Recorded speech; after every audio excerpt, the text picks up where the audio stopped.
Welcome to today I am back with another video. जैसे आप लोग देख पा रहे होंगे कि आज हम कौन सा पेपर सॉल्यूशन करने वाले हैं जो उत्तराखंड पीसीएस का 2022 में ओके जो आपका 2022 में हुआ है, ठीक है ना। बेसिकली नोटिफिकेशन 2021 में आया था, लेकिन जो एग्ज़ाम हुआ है वो आपका कब हुआ है, 3 अप्रैल को, ठीक है, 2022 को।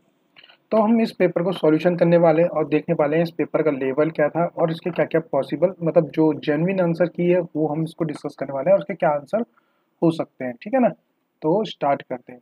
तो पहला क्वेश्चन है, और जब हम क्वेश्चन करेंगे तो इसमें हम क्या करेंगे, एक्स्ट्रा फैक्ट को भी देखेंगे।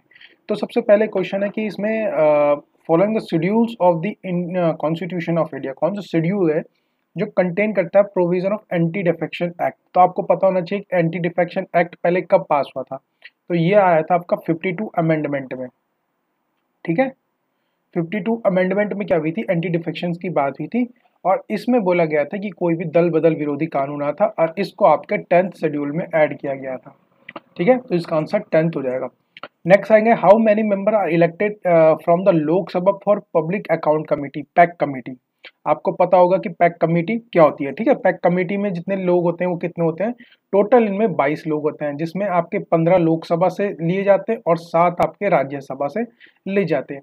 एक और कमेटी होती है, उसे बोलते हैं हम एस्टीमेट कमेटी। याद रखिएगा, अगर कभी एग्जाम होंगे आपके तो याद रखिएगा एस्टीमेट कमेटी, ये सबसे बड़ी कमेटी होती है, सबसे बड़ी, ठीक है। इसमें टोटल अप्रोक्सीमेटली 30 मेंबर होते हैं और राज्यसभा से इसमें कोई भी मेंबर नहीं होता है, सारे के सारे मेंबर लोकसभा के ही होते हैं एस्टीमेट कमेटी में, ठीक है। और एक होती है पैक कमेटी। पैक कमेटी क्या होती है आपकी, 22 टोटल 22 होते हैं, 15 लोकसभा से, राज्यसभा से 7। तो इसका आंसर कितना हो जाएगा आपका, पूछा है कि कितने लोकसभा से लिए जा सकते हैं, तो आंसर हो जाएगा 15। ओके, नेक्स्ट क्वेश्चन है, कांग्रेस ने डिक्लेयर किया था complete independence for India as it goal at which session. तो आपको सबको पता है रावी नदी के तट पर, रावी नदी के तट पर किसने कसम खाई थी, जवाहरलाल नेहरू ने खाई थी, जीएल नेहरू जी ने खाई थी, ठीक है। जीएल नेहरू जी ने कसम खाई थी कि भारत को हम पूर्ण स्वराज देंगे, और वो कब हुआ था आपका, आपको मिलेगा लाहौर सेशन 2020 में। कहीं कहीं पे ना आपको किसी किसी बुक में ये 1930 को मिल जाएगा। क्यों, ऐसा क्यों हो जाता है, क्योंकि आपके 30 दिसंबर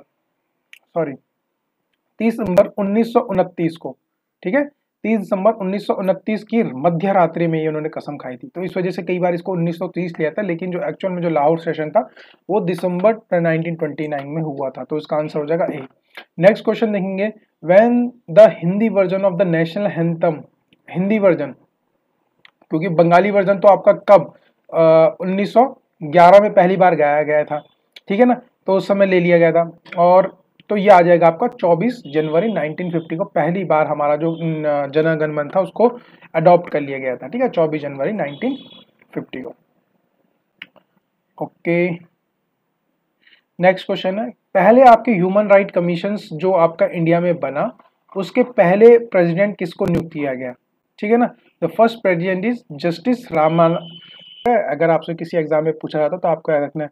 और राधा कृष्ण माथुर कहाँ के हैं, ये लद्दाख के हैं। ओके, ये प्रेजेंट है, ठीक है, ये प्रेजेंट में लद्दाख के ये हैं। और गिरीश मुर्मू थे आपके, जिस समय पहले यूटी जब बना था जम्मू कश्मीर, 31 अक्टूबर, ओके, अक्टूबर 2020 में, तो इनको वो गिरीश चंद्र मुर्मू थे। ओके, जो सीडीएस होगा वो किसके अंडर रखा जाएगा, तो डिफेंस मिनिस्ट्री के अंडर रखा जाएगा, क्योंकि इसमें आपने सुना भी होगा बहुत ज़्यादा क्रिटिसाइज चल रहा था कि क्या होगा आपका, कि जो सीडीएस है, ठीक है, अब आपने तीनों सेना की कमान दे दी इसको, तो ये बहुत ज़्यादा पावरफुल हो जाएगा। ये क्या पता यहाँ पे लोकतंत्र खत्म कर सकता है ना, डेमोक्रेसी को खत्म कर सकता है। तो इसको प्रोटेक्ट करने के लिए इन्होंने कहा कि जो ये करेगा, ये डिफेंस मिनिस्ट्री से ज़्यादा पावरफुल नहीं हो सकता, इसलिए हमेशा डिफेंस मिनिस्टर के अंडर रहेगा। 1919 में बना था, और कहाँ इसका हेडक्वार्टर, इसका हेडक्वार्टर जनेवा में, ठीक है। राइट टू प्रॉपर्टी, आपको पता है कि 24वें अमेंडमेंट में, ठीक है, 24वें अमेंडमेंट में क्या कर दिया गया था, राइट टू प्रॉपर्टी को आपको कैंसिल कर दिया गया था, खत्म कर दिया गया था, और कौन सा लीगल राइट बना दिया गया था, ठीक है, it is a legal right now. Okay, अब आता है आपका नेक्स्ट क्वेश्चन है, who among the following chairs the zonal counselling. देखो जोनल काउंसिलिंग जो होती है, इसका चेयर कौन पर्सन होता है, ये आपके होम मिनिस्ट्री करती है। और होम मिनिस्ट्री किसको बोलते हैं, जो चेयरमैन रहता है, ठीक है, कितने जोनों में बांटना है, कौन से जोन में रखना है, ठीक है ना, ये सब काम आपका होम मिनिस्ट्री करती है, दैट इज होम मिनिस्टर रहेगा। If panchayat is dissolve then election should be कितने मंथ में, 6 महीने में इलेक्शन हो जाने चाहिए, ठीक है। अगर 6 महीने में इलेक्शन नहीं होते हैं तो इसको विद इन 6 महीने में होता है, ठीक है। अगर डिसॉल्व हो जाती है कि पंचायत तो 6 महीने के अंदर आपके वो करवाने जरूरी है, ठीक है। ये हिंदी में एक प्रश्न है इसके। नेक्स्ट चलते हैं, इन विच ईयर द साग कमीशन फर्स्ट, तो सबसे पहले जो देखो साग कमीशन जो आपकी वो हुई थी ना, वो कब हुई थी, 1985 में, ठीक है। 1985 में इसका पहला वो हुआ था, और वो कब बना था, ढाका में बना था, ठीक है। ढाका में इसकी पहली हुई थी, और 1986 में, ठीक है, और 1986 में ये क्या हुई थी, दूसरी हुई थी। कहाँ हुई थी, इंडिया में हुई थी, कहाँ पे, बेंगलोर में, ठीक है। तो ये हो जाएगा आपका 1986। अब पूछते हैं कि कौन से amendment for the backward class, तो एनसीबीसी की बारे में बात करें कि एनसीबीसी जो थी नेशनल कमीशन, वो कौन से एक्ट में बनाई गई थी, तो वो 102 अमेंडमेंट में बनाई गई थी, ठीक है। 102 इसका करेक्ट आंसर हो जाएगा। अच्छा, कौन सा आर्टिकल है, तो 338 बी है। 338 किसके लिए, एससी कमीशन की, एनएससी एससी है ना, national commission for the schedule caste. 338 A NCST, ठीक है। तो ए में क्या है, नेशनल कमीशन ट्राइब्स, और 338 बी में क्या है, national commission for the backward classes, ठीक है। आपका लेजिस्लेटिव असेंबली का कितना टेनर होता है, तो 6 साल का होता है, और हर 2 साल में, इन एवरी 2 ईयर कितने, 1/3 ऑफ मेंबर क्या होते हैं, रिटायर्ड हो जाते हैं, ओके। विच प्रिंसिपल, तो आपको पता है कि हमने पहली नो पॉलिसी यूज कब किया था, कि हम कोई सी भी पॉलिसी यूज नहीं करेंगे। ये जब 1998 में आपका क्या हुआ था, पोखरण 2 हुआ था, है ना, पोखरण द्वितीय हुआ था, पोखरण 2 हुआ था 1998 में, और जब ये सफल परीक्षण हो गया था, ठीक है ना, सफल परीक्षण हो गया था ये, तब उसके बाद अटल बिहारी वाजपेयी ने क्या कहा था कि हम कभी भी क्या करेंगे, फर्स्ट यूज नहीं करेंगे। तो अटल बिहारी जी के टाइम पे ये हुआ था, ठीक है ना। नेक्स्ट कहते हैं सिविल सर्विसेज डे कब अपनाया जाता है, तो 21 अप्रैल को सिविल सर्विसेज डे मनाया जाता है। अब यहाँ पे आता है सीआईसी का फॉर्म, देखो सेंट्रल इंफॉर्मेशन आपका कमीशन कब हुई, आपको पता होगा कि जो आरटीआई है, राइट टू इंफॉर्मेशन, ठीक है, आरटीआई जो है आपकी वो कब आई थी, सबको पता है, वो 2005 में, ये याद आता है। तो जब आरटीआई बनेगी तभी तो सीआईसी बनेगा आपका, है ना। तो सीआईसी भी उसी साल बनना चाहिए था, तो ये आपका बना था 12 अक्टूबर 2005 में, ठीक है। इस चीज को ध्यान में रखना, सीआईसी तभी तो बनेगा जब आरटीआई बनी होगी, तो आरटीआई बनने के लिए 2005 यहाँ पे करेक्ट आंसर आ जाए, okay. In which year the air prevention act कब आया था, देखो 1980 में, आपको 81 में बना था, ठीक है, 1981 में बना था एयर प्रिवेंशन एक्ट में, ठीक है। अब आगे चलते हैं, इसमें से बोला कि राज्यसभा, देखो उत्तराखंड में कितनी राज्यसभा है, 3 है। उत्तराखंड में कितनी है, 3 है, तो बी का हो जाएगा तीसरा, ओके, बी का तीसरा है यहाँ पे चौथे ऑप्शन में, तो ये हो जाएगा, ठीक है ना, इस चीज का आंसर ये हो जाएगा। चलो फिर आगे चलते हैं, कौन किसके पास ऐसा राइट है कि वो कोई सी भी पार्लियामेंट्री प्रोसीडिंग्स में हिस्सा ले सकता है, 2000 में इस एक्ट के थ्रू क्या गया था, उत्तराखंड को बनाया गया था। नेक्स्ट क्वेश्चन देते हैं, कौन सा सीएम था उत्तराखंड का जिन्होंने कहा था जो गैरसैंण होगी वो क्या होगी, समर कैपिटल ऑफ उत्तराखंड होगी, किसने कहा था, त्रिवेंद्र सिंह रावत ने कहा था, ठीक है ना, ये उस समय यहाँ के सीएम थे। अभी कौन है, अभी पुष्कर सिंह धामी, ओके ओके। अब रेवेन्यू पुलिस सिस्टम कब आया था उत्तराखंड में, तो 1874 में आया था, जो इसने किसने किया था शुरू, जॉर्ज विलियम ट्रेल ने किया था, ठीक है, जॉर्ज विलियम ट्रेल ने किया था। लोकसभा सीट कितनी है उत्तराखंड में, तो 5 सीट है, राज्यसभा कितनी है, 3 है, ठीक है ना। टोबिन टैक्स क्या होता है, टोबिन टैक्स जो फॉरेन एक्सचेंज पे लगने वाला टैक्स होता है ना, उनको हम टोबिन टैक्स बोलते हैं, ठीक है। टोबिन टैक्स होता है फॉरेन एक्सचेंज में जो टैक्स लगता है।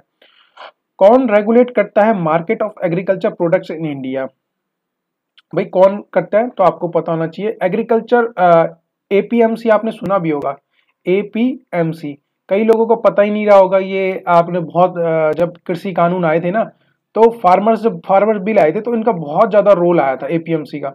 तो अगर किसी ने देखा होगा एपीएमसी एपीएमसी एपीएमसी बहुत सुना होगा न्यूज़ों में, लेकिन किसी ने थोड़ा ध्यान नहीं दिया होगा, तो ये होता है agriculture produce market committee act enacted by the state, ठीक है। तो ये एपीएमसी ही करता है, जितने भी आपकी जो कृषि है वो किस कौन कौन करता है, स्टेट के पास होती है उसकी अथॉरिटी, ठीक है, आपने पढ़ा भी होगा, ठीक है। यूनियन लिस्ट, स्टेट लिस्ट में आता है एग्रीकल्चर आपका, ठीक है ना। तो एग्रीकल्चर आ गया, तो इस वजह से क्या हो गया, जो एपीएमसी होती है वो स्टेट करती है, रेगुलाइज करती है सारा का सारा। In which of the following statement is not covered about the National Development Council. तो नेशनल डेवलपमेंट काउंसिल क्या थी, 1952 में बनी थी, ठीक है, 1952 में बनी थी। और 92-52 में बनने के बाद ओके, ये क्या थी, ये सिर्फ क्या करती थी, आपका जो भी प्लानिंग कमीशन का हिस्सा था, ऐसा समझो प्लानिंग कमीशन, जो प्लानिंग कमीशन थी ना उसको एडवाइस करती थी। फिर आपका प्लानिंग कमीशन नीति आयोग है, नीति आयोग तो ये पूरा का पूरा हट गया, ठीक है ना, हट गया। तो ये क्या थी, केवल एक एडवाइजरी बॉडी थी, एडवाइजरी करती थी, ठीक है। ये सैचुरेटरी बॉडी नहीं थी, ना ये कॉन्स्टिट्यूशनल बॉडी है, कॉन्स्टिट्यूशनल बॉडी होती है जिसका हमारे कॉन्स्टिट्यूशन में दिया होता है, ठीक है। ये सारे के सारे सीएम वगैरह को करती थी, ये बिल्कुल सही है, ठीक है। ये कॉन्स्टिट्यूशनल बॉडी नहीं थी, ये भी सही है। और इसमें एटलीस्ट दो बार ट्वाइस, लेकिन ये सैचुरेटरी बॉडी नहीं है, तो ये क्या हो जाएगा, गलत हो जाएगा, ठीक है। In which year the number of women parliament was lowest in the, जब शुरू में हमारी कॉन्स्टिट्यूशन बनी थी तभी जाके सबसे कम वो थे, रिप्रेजेंटेशन थे, ठीक है, वुमेन्स के। आगे चलते हैं।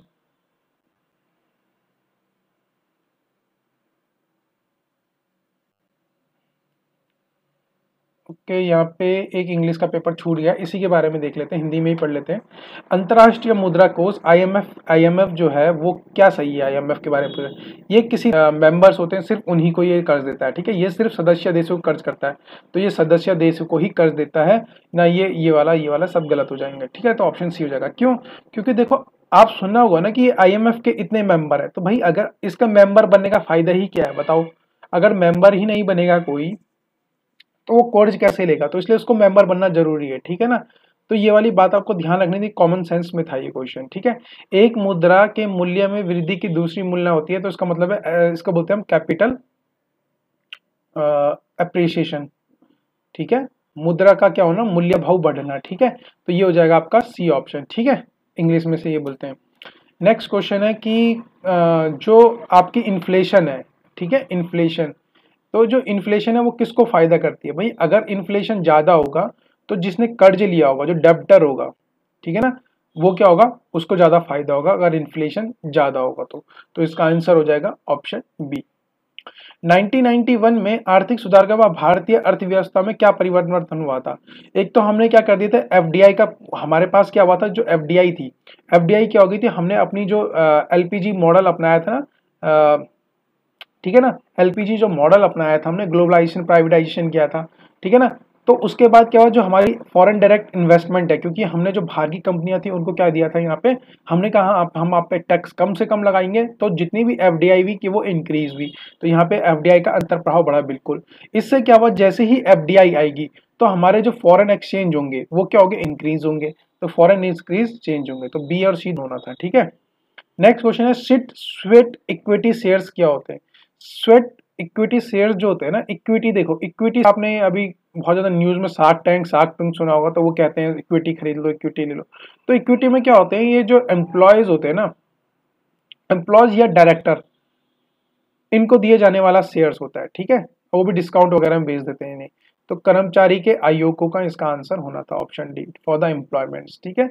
अब आता है राष्ट्रीय खाद्य सुरक्षा मिशन। बेसिकली देखो, राष्ट्रीय खाद्य सुरक्षा मिशन 2007 और 2008 के टाइम पे आया था, ये मिशन को इंट्रोड्यूस किया गया था। और इस मिशन के इंट्रोड्यूस ये बात की गई थी कि जो गरीब लोग हैं उनको क्या हो जाएगा, पूरे का पूरा फूड सिक्योरिटी प्रोवाइड करना है, तो इसलिए गेहूं, चावल और दालों तीनों का उत्पादन बढ़ाने की बात की गई थी। कम दामों पे गेहूं, चावल और दालें प्रोवाइड करनी है, इसके लिए क्या हुआ था, इनके प्रोडक्शन को इंक्रीज करना था, तो यह सभी इसका आंसर हो जाएगा। भारत में किस प्रकार की प्रणाली होती है, देखो अलग अलग टाइप के टैक्स होते हैं। एक होता है क्या बोलते हैं आपका प्रोग्रेसिव। देखो प्रोग्रेसिव टैक्स क्या होता है, प्रोग्रेसिव टैक्स होता है मतलब बढ़ता हुआ कार, जैसे मैंने कहा 1 लाख पे 10% टैक्स है, ठीक है, 2 लाख पे 20% टैक्स है, 3 लाख पे 30% टैक्स है, 4 लाख पे 40% टैक्स है। तो ये क्या है, बढ़ता हुआ टैक्स है कि जितनी आपकी इनकम है उतना आप पे टैक्स पड़ रहा है, this is progressive tax.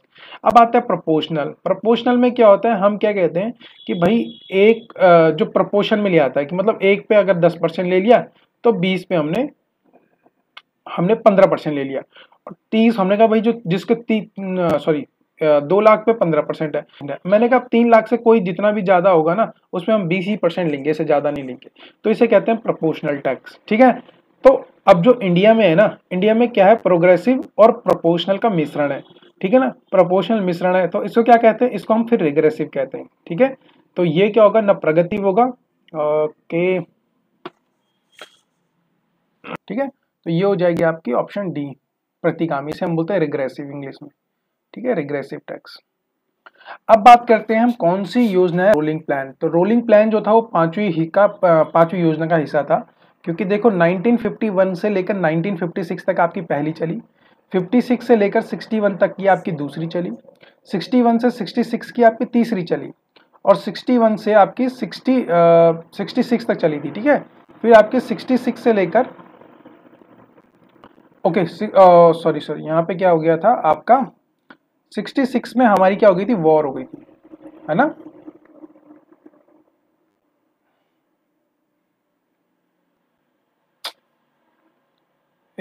Okay, तो 66 में हमारी क्या हुई थी, आपको पता होगा कि क्या किया था हमने, हमारी क्या हो गई थी, 65 में लड़ाई हो गई थी। ठीक है, 65, तो 66 से लेकर 69 तक हमारे जो थे ना वो प्लान हॉलीडे थे, इसमें हम प्लान कर रहे थे। ठीक है, दिस इज प्लान हॉलीडे। अब 69 से लेकर 74 तक आपका चौथा प्लान चला। ठीक है, फोर्थ प्लान।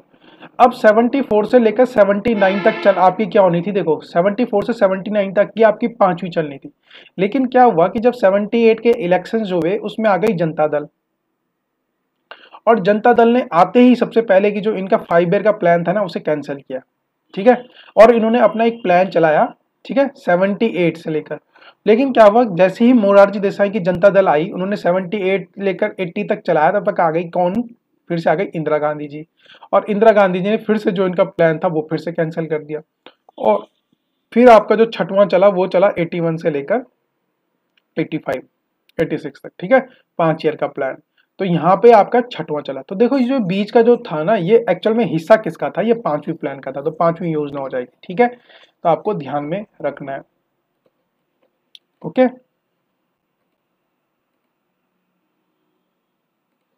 ठीक है, इस बात को हम ध्यान रखेंगे। और अब करते हैं हम नेक्स्ट क्वेश्चन।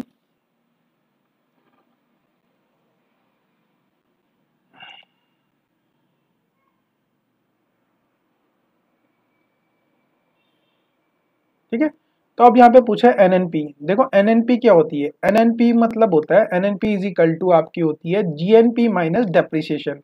ठीक है, जो कि बिल्कुल यहाँ पे सही है।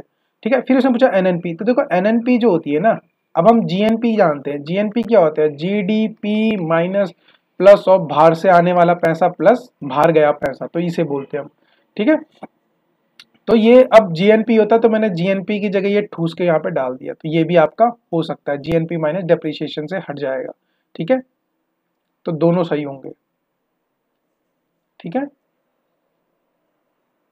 नेक्स्ट क्वेश्चन देखेंगे, 11वीं पंचवर्षीय योजना में प्रतिपादित समावेशी विकास में निम्नलिखित कौन सा शामिल नहीं था। तो देखो जो 11th आपका 11th 5 ईयर प्लान था ना, 11th 5 ईयर प्लान जो था उसमें आपके एक तो एम्प्लॉयमेंट के बारे में बिल्कुल बात की गई थी, जेंडर इक्वलिटी भी इन्होंने मजबूत करने की बात की, और गरीबी हटाना, इनको तीनों की बात है। तो इसका आंसर जो होना चाहिए था वो पूंजी बाजार पे मजबूत बनाना, इसका ज्यादा क्यों नहीं था, पूंजी is sometime criticised for all of the following reason except that.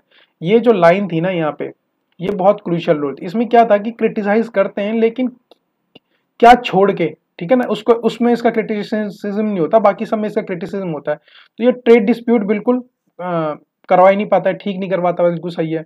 It is a puppet of multinational corporation, कई बार कहा जाता है कि जो ये पपेट है किसका, मल्टीनेशनल कॉर्पोरेशन का। ठीक है, तो ये भी एक क्रिटिसिज्म है इसका। और एक फ्री ट्रेड एग्रीमेंट के लेकर ये भी क्या है, इसका क्रिटिसिज्म होता है, लेकिन ये कभी भी किसी देश की संप्रभुता को नुकसान नहीं पहुंचाता है, तो ये इसका आंसर हो जाएगा। ठीक है ना, it reduce the sovereignty of the member of country, ये इसकी क्रिटिसिज्म नहीं होती है। ठीक है ना, तो ऑप्शन सी इज द, छोड़ के बाकी हर तीनों के तीनों इसमें इसकी क्रिटिसिज्म होती है, तो इसका आंसर जो होना था वो होना था सी। जिसने सी टिक मारा होगा वो उसका सही गया होगा। ठीक है ना, if primary deficit is zero, अगर किसी भी उसका प्राइमरी डेफिसिट जीरो हो जाएगा तो उससे क्या होगा, उसका कोई भी टैक्स या इंटरेस्ट पेमेंट नहीं होगी, जस्ट इक्वल टू द क्या होगा, इंटरेस्ट पेमेंट हो जाएगा, जो कि option C is the correct answer. ठीक है। जीआईआई कब इंट्रोड्यूस किया गया था? ह्यूमन राइट डेवलप इंडेक्स में। देखो ह्यूमन राइट डेवलप इंडेक्स आपको पता है यूएनडीपी करती है, और ये आपका 2010 में इसको इंट्रोड्यूस किया गया था। ठीक है। In which of the human develop index की इंडिया की 2020 में क्या रैंक थी? तो उसका आंसर है 131। ठीक है। Which of the following year the latest classification of the MSCM, तो वो आ जाएगा आपका आंसर 2020। ठीक है। 2020 में जो हमारी क्या बोलते हैं माइक्रो सेक्टर की जो कंपनियां थी उनको डिफाइन किया गया था। ठीक है ना, दोबारा से आफ्टर द कोरोना टाइम इनको दोबारा किया था। गिलगिट एज क्या होती है? देखो गिलगिट एज सिक्योरिटीज क्या होती है? आरबीआई क्या करता है ना, आरबीआई क्या करता है, जो गवर्नमेंट के बॉन्ड सिक्योरिटीज होती हैं, ठीक है ना, गवर्नमेंट बॉन्ड सिक्योरिटीज होती है, इनको क्या करता है, सेल करता है। ठीक है, सेल करता है, ओपन मार्केट, एक ओपन मार्केट करता है। ठीक है, ओपन मार्केट करता है कि जो भी इसका वो बॉन्ड सिक्योरिटीज खरीदनी पड़ेगी। ठीक है, तो वो बेसिकली गवर्नमेंट बॉन्ड को बेचता है, उसे ही हम गिलगिट एज सिक्योरिटीज बोलते हैं। बॉन्ड सिक्योरिटीज को बेचता है ओपन मार्केट करके आरबीआई। ठीक है, गवर्नमेंट की। ठीक है, और जो मल्टीलेटरल इन्वेस्टमेंट गारंटी एजेंसी है किसकी है? वर्ल्ड बैंक की है। ठीक है, गुड्स एंड सर्विस टैक्स में आपको पता है क्या, विच ऑफ द फॉलोइंग टैक्स है अबोलिश बाय, कौन से टैक्स अबोलिश किए थे? तो आपके वैल्यू एडेड टैक्स को ही तो क्या कहता है, वैट को ही तो हटाया था, वैट को ही तो जीएसटी ने हटाया था, 279A में आर्टिकल को जोड़ा गया था जीएसटी का। ठीक है ना। कौन सा ऑर्गेनाइजेशन लोकेट नहीं है? तो हाल हिंदुस्तान एरोनॉटिक्स लिमिटेड क्या है आपका, उत्तराखंड में नहीं है, बाकी आपके उत्तराखंड में है। ठीक है ना।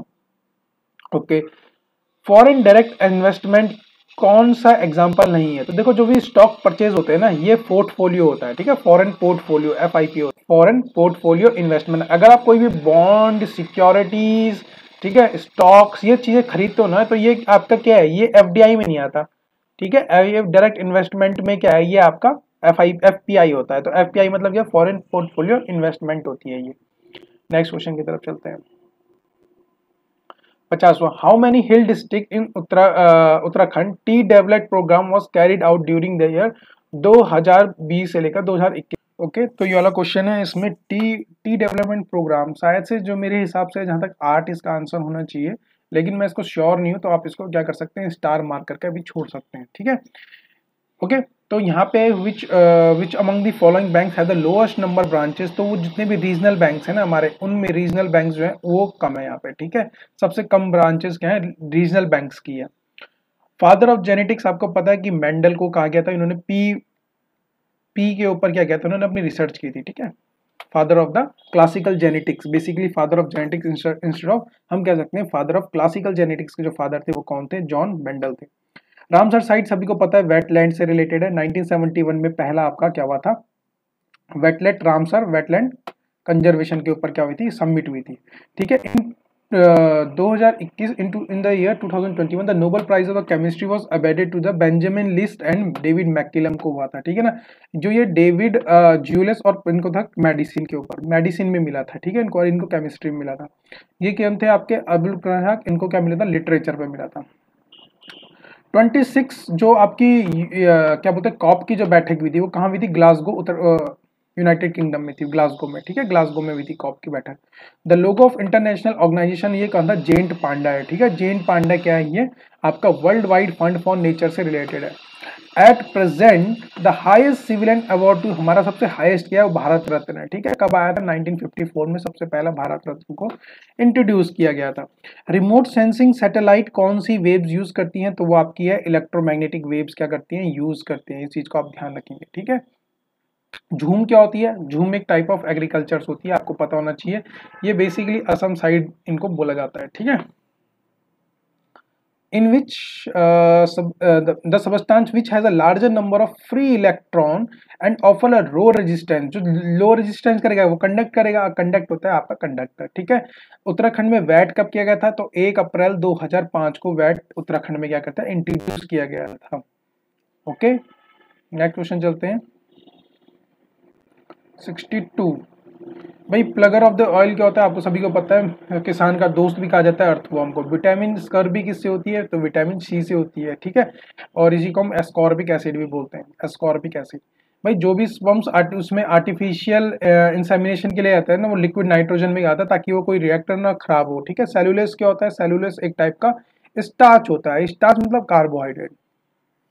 ठीक है, two bacteria found in the very useful in genetic engineering experiment. तो ये क्या होता है? Escherichia coli, E coli, basically E coli जो होती है ना, वो आपके लार्ज इंटेस्टाइन में भी पाई जाती है ह्यूमंस के। ठीक है, ह्यूमंस के ये बैक्टीरिया पाई जाती है। और एग्रोबैक्टीरियम, तो ये वाला आंसर जो है क्लासिकल मतलब जो जेनेटिक इंजीनियरिंग के लिए बहुत ज्यादा फेमस है, तो इसका आंसर हो जाएगा बी। नेक्स्ट क्वेश्चन देखते हैं, ट्रांजिशन जोन जो बाइलोलिक कम्युनिटीज के बीच में होता है उसे हम क्या बोलते हैं? इकोटोन बोलते हैं। ठीक है, इकोटोन।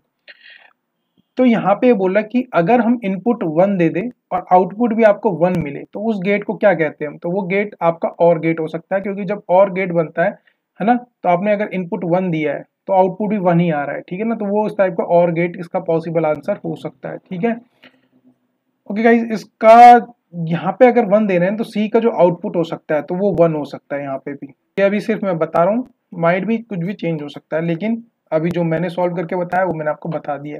आईपी एड्रेस क्या होता है? तो ये आपकी नेटवर्क लेयर के ऊपर होती है। ठीक है, आपकी जो प्राइमरी मेमोरी होती है वो रैम होती है।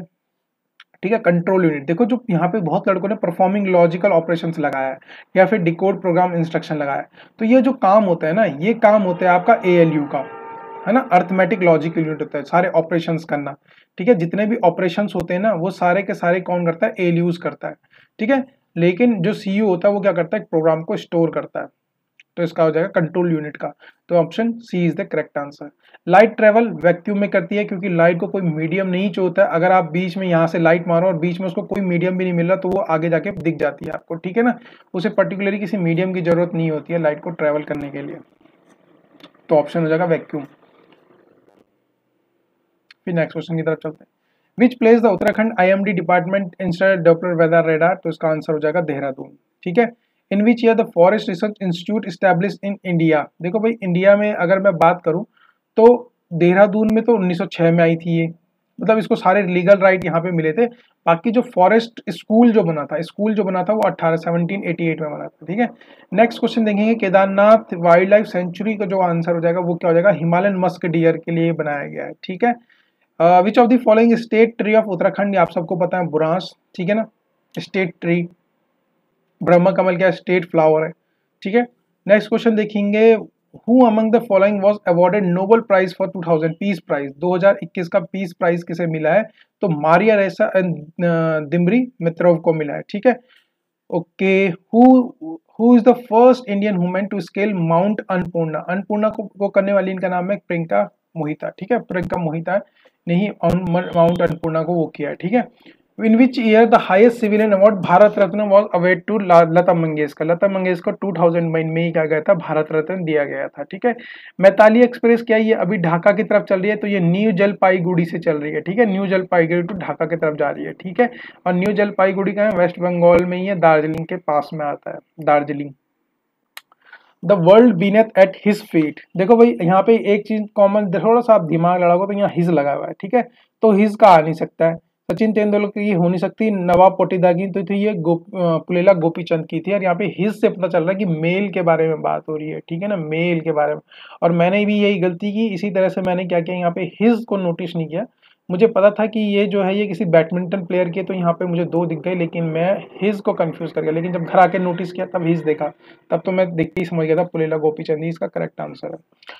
Which Indian documentary was nominated for the Oscar 2022? कौन सी डॉक्यूमेंट्री को ऐड किया गया है? तो इसका आंसर हो जाएगा राइटिंग विद द फायर, या भी नॉमिनेट हुई है। ठीक है ना, which year which Indian has gone which state has launched the student startup SSIP 2.0? तो ये आपका गुजरात में जनवरी 2022 में लॉन्च किया। मैती मूवमेंट किससे था? कल्याण चंद जी से रिलेटेड था। 1995 में इन्होंने क्या किया था? गोलदम से स्टार्ट किया था। ठीक है, गोलदम से। नेक्स्ट क्वेश्चन चलते हैं। अच्छा, मेधा पाटेकर किससे थी? मेधा पाटेकर किससे थी रिलेटेड? तो ये आपकी मेधा जो पाटेकर थी ये नर्मदा बचाओ आंदोलन से, नर्मदा बचाओ आंदोलन। ठीक है, फेमस थी। नेक्स्ट क्वेश्चन चलते हैं। Who won the world rapid chess 2021? ये किसने जीता? तो ये जीता था नॉर्ड्रीबेक ने जीता था। और ये कहाँ का? ये रशिया का, रशिया का। ठीक है, वर्ल्ड ओजन जो है सबको पता होगा 16 सितंबर को आता है, सभी को पता होगा। पुलित्जर प्राइज इन पब्लिक, देखो पब्लिक सर्विसेज में किसको मिला है, पब्लिक सर्विस कैटेगरी में तो ये न्यूयॉर्क टाइम्स को मिला है, ठीक है, न्यूयॉर्क टाइम्स का करेक्ट आंसर है। पीवी संधू को ब्रॉन्ज मेडल मिला है, मीराबाई चानू को सिल्वर मिला है, नीरज चोपड़ा को मिला है, बजरंग पुनिया को सिल्वर मेडल नहीं ब्रॉन्ज मेडल मिला है, ठीक है ना। एक दहिया जी थे, इनको मिला था आपका क्या, सिल्वर मिला था, कितने 57 किलो की कैटेगरी में।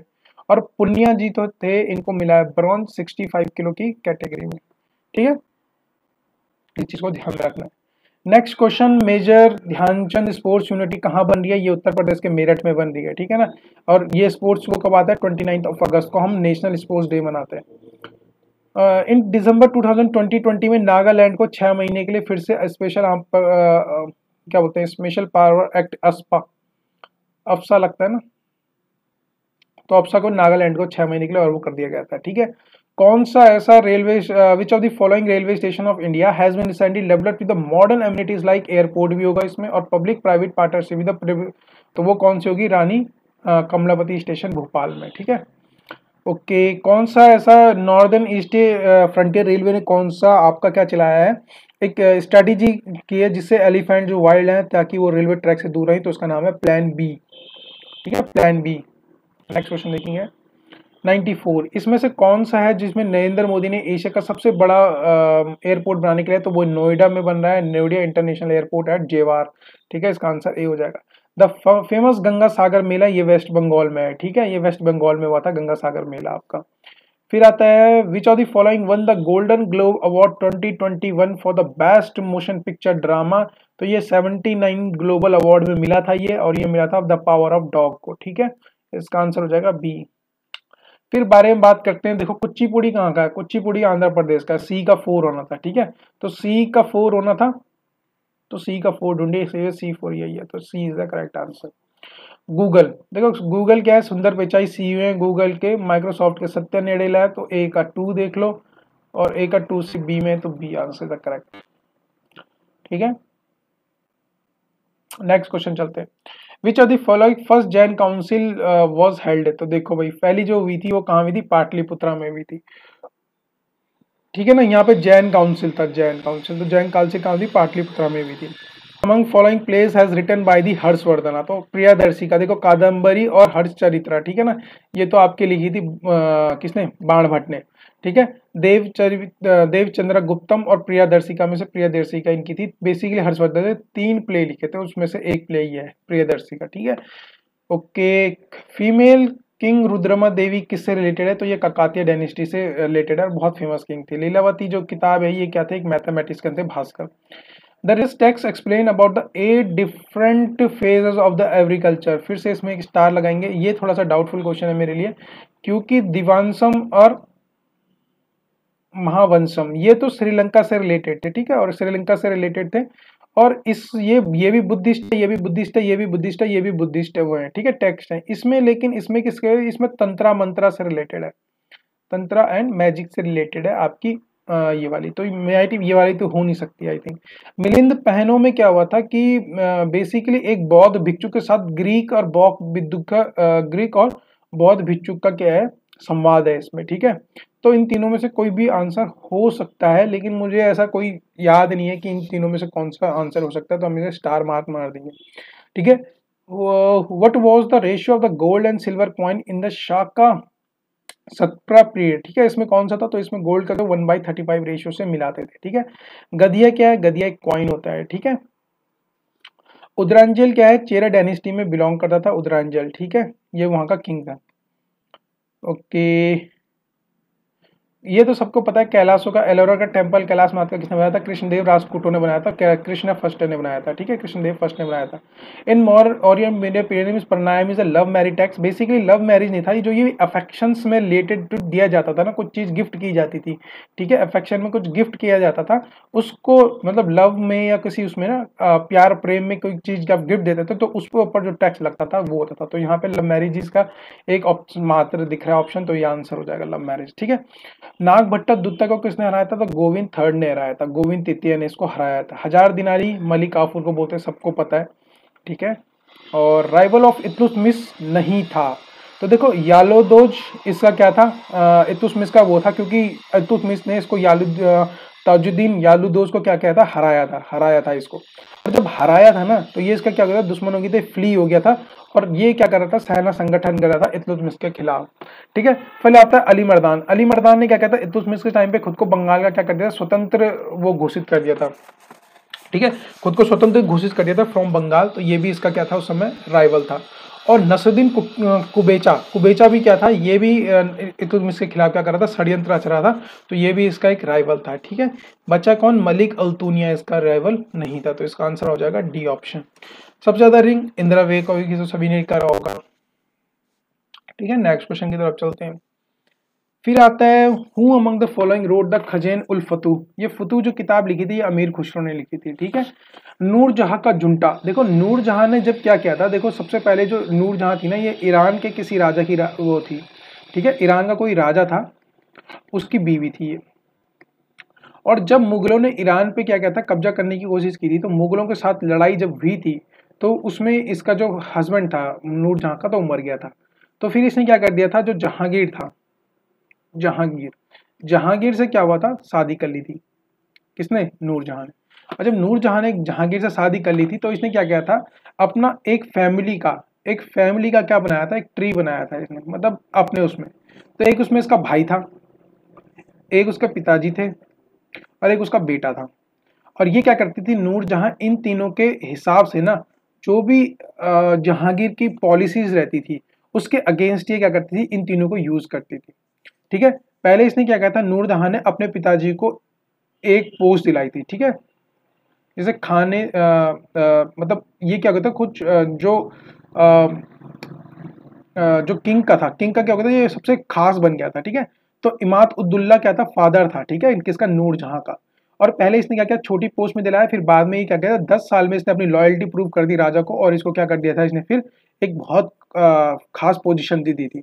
ठीक है, आसफ खां को खान ए शामा की उपाधि भी दी थी। ठीक है, खाने शामा की, ये इसका भाई था। और आसफ खान ने ही क्या किया था, अपनी पुत्री की शादी खुर्रम से भी शादी की थी। खुर्रम मतलब शाहजहां से। तो बेसिकली जो जुंटा था ना, नूरजहां का जुंटा क्या था, इसके फैमिली का ट्री था, और ये इन तीनों को यूज करती थी, जो जहांगीर की क्या करती थी, पॉलिसी रहती थी उनके साथ वो करने के लिए। ठीक है, कोई भी गवर्नमेंट पॉलिसी अगर उसके अगेंस्ट जाना है तो ये इन तीनों को ही यूज करती थी। तो इमादुल्ला क्या था, उसका फादर था। आसफ खां की नूरजहां का क्या था, भाई था। और खुर्रम क्या था, शाहजहां। ठीक है, शाहजहां जिसे बोलते हैं। और शाहजहां जो था वो, तो बेसिकली ये तीन इसके जुंटा में थे। तो नॉट मेंबर कौन हो गया, मैबत खां। तो मैबत खां इसका करेक्ट आंसर हो गया कि ये इसके जुंटा में नहीं था। ठीक है, कैबिनेट मिशन का मेंबर कौन था, जाइमिन वो नहीं था, सैनफोर्ड क्रिप्स, एलेवी जे अलेक्जेंडर और पैट्रिक लुरेंस, ये हमेशा इसके क्या रहे। फाइनेंशियल डिसेंट्रलाइजेशन इंडिया में क्या हुई थी, तो फाइनेंशियल डिसेंट्रलाइजेशन का इसका आंसर क्या हो जाएगा, लॉर्ड मायो। ठीक है, राज्य हड़प नीति। ठीक है, लैब डॉक्ट्रिन ऑफ लैब्स किसने यूज की थी, डलहौजी ने की थी। ठीक है, चेल्स मेटकाफ ने क्या किया था 1878 में, आपको याद रखना है क्या किया था इसने, इसको क्या जाता है, इंडियन जो प्रेस थी ना, इंडियन प्रेस का उदारदाता। क्योंकि आपको पता है कि 1878 से पहले क्या कर देता, जो भी रिपोर्ट होगी, ठीक है, तो इंडियन प्रेस का स्वतंत्रता, या फिर आप कह सकते हो उसके क्या बोलते हैं, इसने बेसिकली रिलीज किया था। ठीक है, जो जितने भी आपके क्या थे बाउंडेशन थी इंडियन प्रेस के ऊपर, वो सारी इसने रिलीज कर दी थी। ठीक है, ओके। और रिपन ने क्या किया था, आपका औद्योगिक नीति लाया था, सबसे पहली औद्योगिक नीति। ठीक है, याद रखिए। गंगाराम और खीमदेव कब मरे थे, तो ये जब सॉल्ट मूवमेंट हो रहा था ना, तो उसमें मरे थे 1943 या 43 के टाइम पे। ठीक है, okay. Which the famous book of Raja Ram gift the monotheists कौन सी किताब में लिखी, तो ये पर्शियन लैंग्वेज में लिखी थी। ठीक है, 1929 में अनाशक्ति, ये कहाँ है, कौशानी बागेश्वर में गांधी जी ने यहाँ पे क्या कहता है लिखा था। ठीक है, अनाशक्ति योग का वो किया था उन्होंने यहाँ पे। ओके, इंडियन यूनियन के मर्जर कौन था, तो मानवेंद्र शाह था 1949 में। टीरी स्टेट का कौन सा स्थापक था, सुदर्शन शाह था 1815 में। इन्होंने खुद क्या करते था, टीरी को बसाया था। ठीक है, आफ्टर जब क्या हो गया था, ब्रिटिशर्स ने क्या कि इनको वो कर दिया था, गोरखाओं को उत्तराखंड से निकाल दिया था। तो उसके बाद क्या हुआ था, इनको श्रीनगर तो मिल गया था, लेकिन इन्होंने क्या कर दिया, श्रीनगर ब्रिटिशर्स को सौंप दिया था, और खुद आके टीरी स्टेट की स्थापना की थी 1815 में। ठीक है, Kalu Mahara associated revolt of the 1857 में, ये उत्तराखंड से थे, और उत्तराखंड से थे तो उन्होंने क्या कहता है, क्रांतिवीर की भी स्थापना की थी, ठीक है, क्रांतिवीर ऑर्गेनाइजेशन, ठीक है। Which of the following medieval book is not the source of the history of Uttarakhand. देखो शाहजहांनामा की जो थी ना, शाहजहांनामा ने बताया, ठीक है, जहांगीरनामा में हमें मिलता है उत्तराखंड के कि कौन राजा था, क्योंकि आपको पता है श्याम शाह इनके उसमें क्या था, शाहजहां के उसमें मिलता है। अब आते हैं तारिक ए बदयूनी और बाबरनामा में, ठीक है।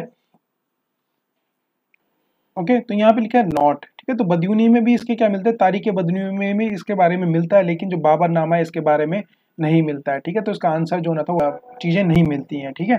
फिर आता है the equator does not passes through which of the country. तो देखो यहाँ पे क्या होता था, केनिया से जाती है, इंडोनेशिया और ब्राजील से होके जाती है, लेकिन मैक्सिको से नहीं होके जाती, तो ये आपको ध्यान में रखना था, ठीक है।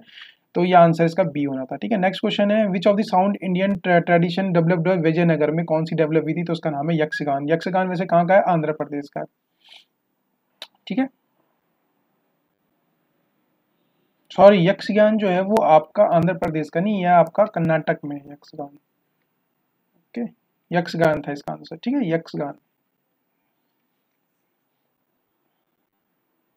The longest surface of the mountain range, तो सबसे ज्यादा कौन सी है, एंडीज है, 7200 किलोमीटर है, ठीक है। उसके बाद जो आती है वो दूसरे नंबर पे कौन आती है, रॉकीज आती है, इस चीज को ध्यान में रखना है।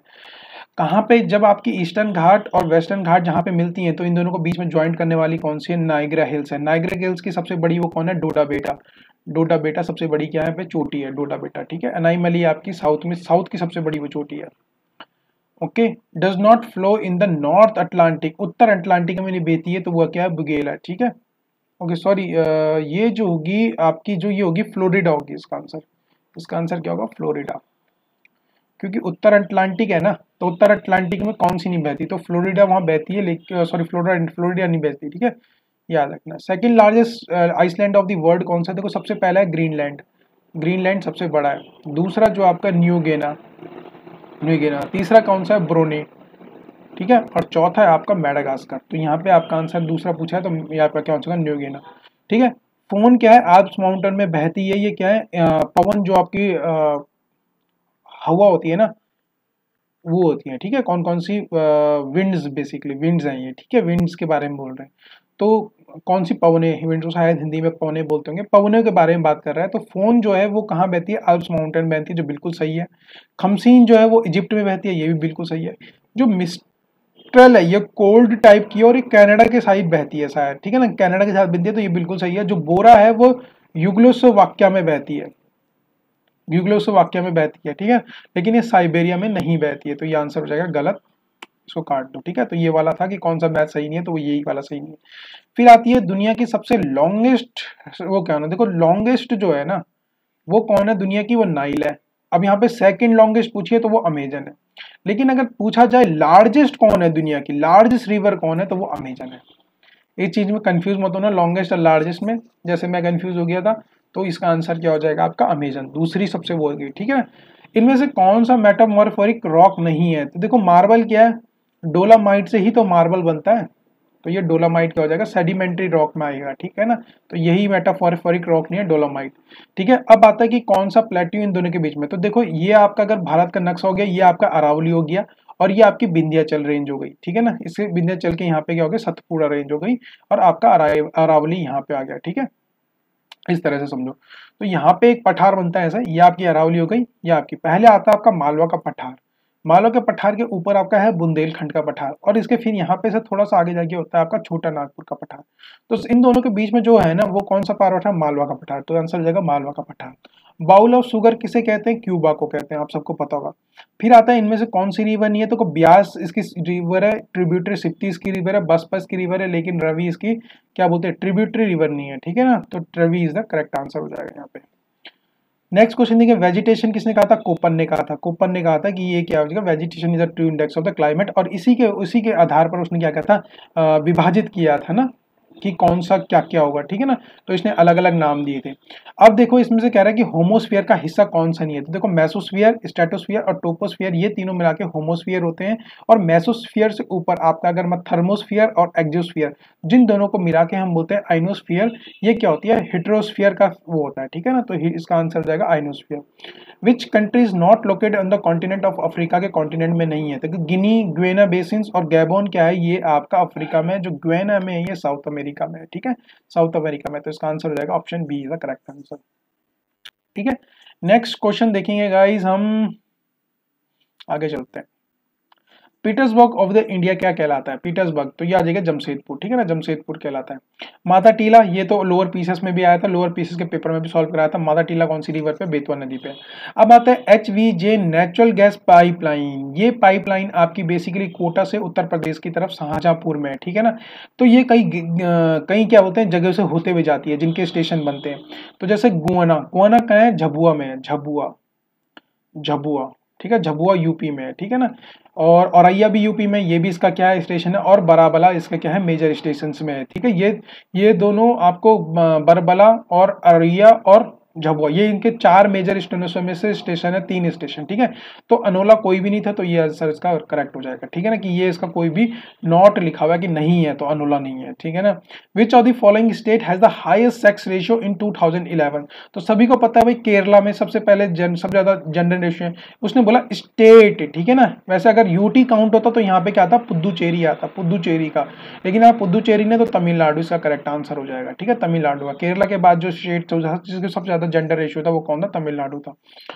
Which of the following island is not part of Lakshadweep? Lakshadweep का कौन सा पार्ट नहीं है? तो अगेती, करावती, तो 2 फेमस इसके क्या है, सबसे ज्यादा आपके क्या है फेमस है इसके लक्षद्वीप में। तीसरा आता है आपका केल पानी भी क्या है इसका लक्षद्वीप का हिस्सा है, ठीक है ना। ये अगेती, करवती और ये दोनों तो बहुत ज्यादा फेमस है, ठीक है। और केल पानी भी इसका क्या है हिस्सा है, तो आंसर हो जाएगा तिलचौंग, ठीक है, ये इसका हिस्सा नहीं है, ठीक है, यहाँ नॉट लिखा हुआ है। ओके, कोपन ने यूज किया है Uttarakhand for the climate of the great plains of the India. तो इसका आंसर क्या हो जाएगा? इसका आंसर हो जाएगा CWG, ठीक है। ये एक सब जो क्या बताया था कि जो मॉनसून रहते हैं और ड्राई एयर रहती है जहाँ पे, वहां पे उसको CWG बोला जाता है। तो कॉपर ने ना बहुत तरीकों से क्या किया, डिफाइन किया हुआ है, ठीक है। जैसे ई को उसने पोलर उसमें डिफाइन किया है, ठीक है ना। तो इस तरह से जो चीजें हैं उसने डिफाइन की थी, और वेजिटेशन के आधार पर उसने बताया था कि क्लाइमेट को डिफाइन किया जाता है, और जो इंडिया को डिफाइन किया वो CWG से किया हुआ है। How many district of Uttarakhand are linked with the national boundary? तो 5 डिस्ट्रिक्ट हैं उसके, ठीक है। Okay, next question, which district has the recorded negative growth population from this is Pauri Garhwal and Almora related, ठीक है। गोविंद नेशनल पार्क कौन सी रिवर में है? तो ये टोन्स रिवर में बेसिकली है, ठीक है ना। टोन्स रिवर है, 2 रिवर की सब ट्रिब्यूटरी आती है, एक रिहानी, उनमें से एक रिहान है और दूसरी कुछ सिप्ती सुप्ती ऐसी कुछ थी, ठीक है। तो टोन्स रिवर बेसिकली आना चाहिए था, इस चीज को आपको ध्यान में रखना है, ठीक है।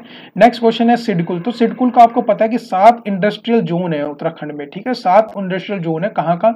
एक आपका हरिद्वार, दूसरा आपका सेलाकुई, तीसरा आपका सितारगंज, चौथा आपका कोटद्वार, ओके, चौथा आपका कोटद्वार हो गया, और ओके, और 5वां आपका देहरादून में भी तो है, देहरादून 1 2 3 4 5, और 6वां आपका काशीपुर, ठीक है, काशीपुर हो गया।